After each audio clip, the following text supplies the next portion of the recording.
श्रीराम समर्थ। मनाचे श्लोक दुसरा। भक्ती व व्यवहार। मना सज्जना भक्तिपंथेची जावे, तरी श्रीहरी पाविजे तो स्वभावे। जनी निंदेते सर्व सोडून द्यावे, जनी वंदेते सर्व भावे करावे। श्रीराम। समर्थांनी या श्लोकामध्ये भक्ती व व्यवहार सांगितला आहे। स्वभावे म्हणजे आपोआप, अनायासे। निंदे म्हणजे समाज विध्वंसक त्याज्य कर्म। वंद्य म्हणजे समाज हितकारक प्रशस्त कर्म। सर्व भावे म्हणजे अगदी मनापासून। मना सज्जना, सज्जना मना, तू भक्तीच्या मार्गाने जा। भक्ती मार्गाने गेल्यास तुला ईश्वराचे दर्शन आपोआप होईल।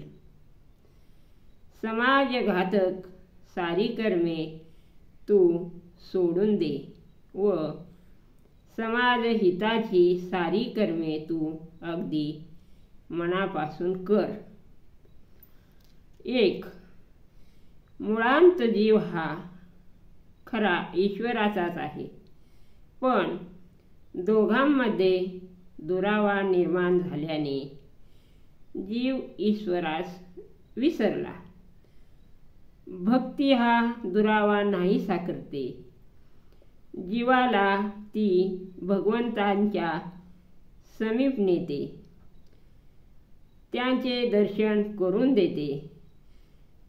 त्या दर्शनातून जीवाला आत्मज्ञान प्राप्त होते। 2. ईश्वरापासून दूर गेलेला जीव प्रथम ईश्वर सन्मुख होतो।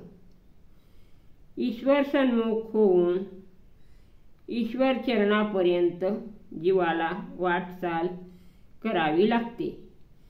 म्हणून भक्तिपंथ असा शब्द वापरला आहे। 3. भज धातूपासून भक्ती शब्द तयार होतो। भक्ती म्हणजे भजन, भजन म्हणजे भगवंतांचा रस चाखणे, भगवंतांच्या लीला, गुण, महिमा, रूप इतर पुन्हा पुन्हा आठवून व कथन करून त्यांचा रस घेणे, याचे नाव भजन अथवा भक्ती। 4. भगवंतांचा रस घेण्यास योग्य असे मन तयार करण्यास देहाची कर्मे शुद्ध व पवित्र असलीच पाहिजेत, असा श्री समर्थ सद्गुरूंचा कटाक्ष आहे। जय जय रघुवीर समर्थ।